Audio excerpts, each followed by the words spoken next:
Saya juga akan masuk kiai yang nggak suka kalau hukum itu terlalu fanatik. Misalnya uang ini untuk masjid, kemudian imamnya diterlantarkan karena alasannya ini untuk masjid. Imam kan tidak masjid. Nah, ini kalau imamnya nggak diservis, kemudian mutung terus pulang ke Indonesia, ini jadi masalah. Tapi saya juga nggak suka kalau ada negara gitu. Betul-betul saya tidak suka. Yang imamnya itu terlalu diservis. Ini buruk sekali. Pernah ada anekdot, ini anekdot tapi nyata. Ada negara yang sangat sehat, Islamnya sangat sehat. Itu imamnya 1 bulan itu digaji 70 juta. Kira-kira 70 juta dibagi 1 hari berapa? 5 sholat. 5 kali 30 berapa? Kira-kira 150. Berarti per sholat dapat berapa ya? Kira-kira kan biasa potong gaji kalau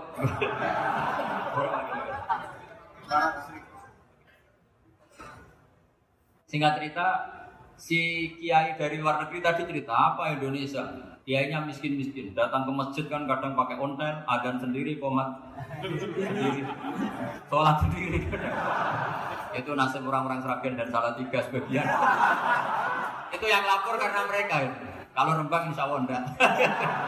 Tapi ada semuanya Salatiga, sebagian begitu.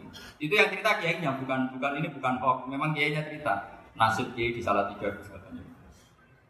Itu juga jelek. Tapi tetap sholat. Sehingga cerita orang tadi cerita, imamnya di sana naiknya Mercy, muadzinnya pakai BMW. Itu tetangga sebelah Indonesia banyak fasilitas imam seperti itu. Karena gajinya sampai 70 juta. Setelah dia cerita bangga karena negaranya mengapresiasi imam sholat, sama di Indonesia dia ngomongin gini, makanya kamu sholat terus, takut potong gaji ya.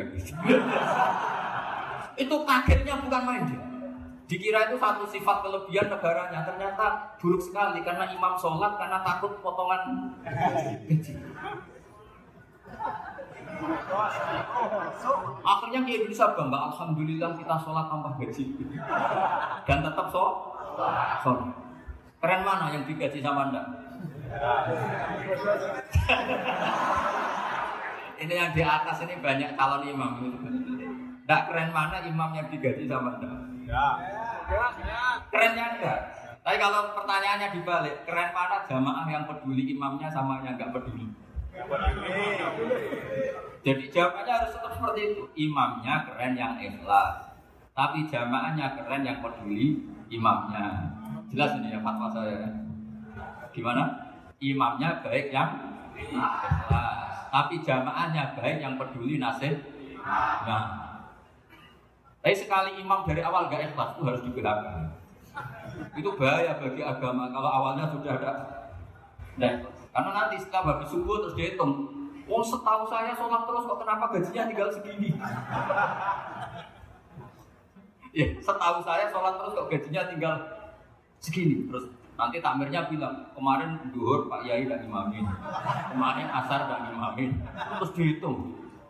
Bisa enggak agama akan berjalan seperti ini? Enggak. Ya makanya pertanyaannya tadi, suka atau punya imam ikhlas? Suka. Tapi imamnya juga suka kalau jamaahnya peduli. Ini penting, jadi saya mensupport Anda, mensupport kalian semua bahwa agama ini akan diurus oleh Allah Subhanahu wa Ta'ala. Makanya Sayyidina Umar radhiyallahu anhu kalau disuruh mikir agama itu enggak mau betul. Ketika Umar jadi khalifah itu puncak keemasan masa Islam. Semuanya stabil, semuanya hebat.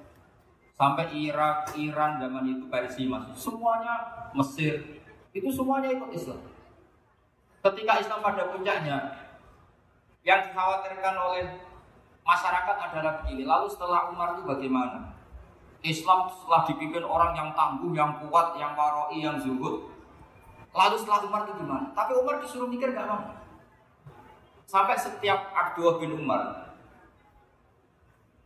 jalan-jalan di kampung-kampung itu abahnya dianggap pecundang. Tahu sama pecundang? Orang yang gak tanggung jawab. Karena orang-orang bilang gini, ya Abdullah bin Umar, bagaimana pendapat Anda kalau ada penggembala kambing di tengah hutan atau di tengah padang rumput, kemudian dia ninggal gelanggang kambingnya, kamu anggap penggembala ini gimana? Oh itu penggembala yang zalim. Pasti kalau kambing ditinggal ya kacau. Apalagi ini umat Rasulullah Sallallahu Alaihi wasallam. Ini abah kamu tidak pernah wasiat, tidak pernah ngatur suksesi. Lalu Islam setelah dia bagaimana? Suruh dia ngomong penggantinya siapa? Karena beliau sudah sepuh, harus ada suksesi. Akhirnya Abdul bin Umar lapor ke Umar. Ini gimana abah orang mengkomplain begini. Apa kata Umar? Agama itu beda dengan kambing.